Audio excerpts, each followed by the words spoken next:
তো এতিয়ালৈকে ভালদৰে বুজিটো পোৱা নাই, কিন্তু যিবিলাক দেশত হৈছে ইয়া আগৰ মানে যিবোৰ কিবা হৈছিলে সংক্ৰমণ হৈছিলে তাতকৈ বহুত ভয়ানক বুলি কৈছে।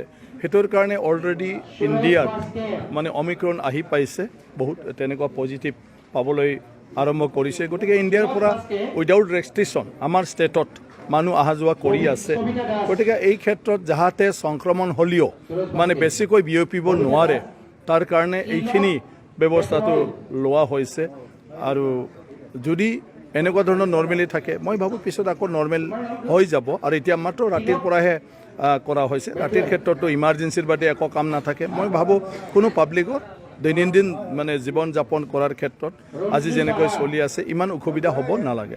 সকলোৰে প্ৰিয় আমাৰ বিধায়ক লেহৰাম বড়ো ডাঙৰীয়া ক'ভিডত যেতিয়া অকাল মৃত্যুবৰণ হ'বলগীয়া হৈছিল, তাৰপিছত তামোলপুৰত কোনো প্ৰতিনিধি নাছিলে, তেতিয়া মই মুখ্যমন্ত্ৰী ডাঙৰীয়াক অনুৰোধ জনাইছিল যে যিহেতু বাই ইলেকশ্যন দেৰি হ'ব পাৰে, সেইটোৰ কাৰণে তামোলপুৰ ৰাইজৰ সৰু সুৰা যিবোৰ মানে সমস্যা থাকে, যিটোৰ কাৰণে MLAৰ প্ৰয়োজন হয় ৰিকমেণ্ডেশ্যনৰ, সেই কামটো মানে আপুনি যাতে MLA নহ'লেও কৰি দিয়ে, মই ৰিকমেণ্ডেশ্যন কৰি দি দিওঁ।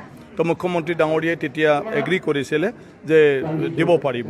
তো সেই হিচাপে মই তামোলপুৰৰ যিবোৰ ছাত্ৰ ছাত্ৰীৰ স্কলাৰশ্বিপ নহয় একজেক্টলি আজিকালি স্কলাৰশ্বিপটো কাটিলে সাহায্য আৰু কিছুমান বেমাৰ আজাৰ হোৱা মানুহবিলাকৰ সাহায্যৰ মানে মই নামবিলাক ৰিকমেণ্ড কৰিছিলোঁ আৰু সেইটো এতিয়া চেংচন হৈ আহিলে পৰ্যায়ক্ৰমে। গতিকে প্ৰায় 5 দিনত 400জনমান মানুহ 500জনমান মানুহক দিয়া হৈছিলে। গতিকে সেই 500জন মানুহৰ এতিয়া পৰ্যায়ক্ৰমে হৈছে 112জন এতিয়ালৈকে হ'ল। বাকীখিনি মুখ্যমন্ত্ৰী ডাঙৰীয়াই চহী কৰিবলৈ সময় পোৱা নাই চেকবিলাকত, সেইটো হ'লে চব সেইটো হৈ যাব। আৰু আজি সেই হিচাপে ফাৰ্ষ্ট ফেজত আমি বিধায়ক ডাঙৰীয়া আৰু ইয়াত EM MCLA সকলক লৈ ফালে আমাৰ মানে যিসকল বেনিফিচিয়াৰী আছে তেওঁলোকক আমি বিতৰণ কৰি দিলোঁ। মুখ্যমন্ত্ৰী ডাঙৰীয়াই যিটো কৈছে মানে ইয়াতো এটা এছেছমেণ্টটো লৈ ফালে ক'ব পাৰে, কাৰণ PSOটো হ'ল নিৰাপত্তাৰ কাৰণে দিয়া হয়। গতিকে আজিৰ দিনটোত যদি পৰিৱেশটো তেনেকুৱা হ'ল তেতিয়াতো নিশ্চিত PSO মানে লোৱাৰ মানে কোনো কিবা নাথাকে গৈ।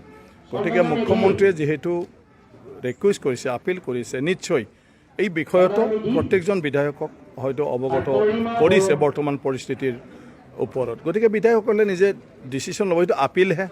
গতিকে বিধায়কে নিজে চাব যে তেওঁৰ কাৰণে PSO বা ছিকিউৰিটি লোৱাটো মানে দৰকাৰ আছে না নাই। যদি দৰকাৰ আছে বুলি ভাবে তেওঁ ল'ব পাৰিব।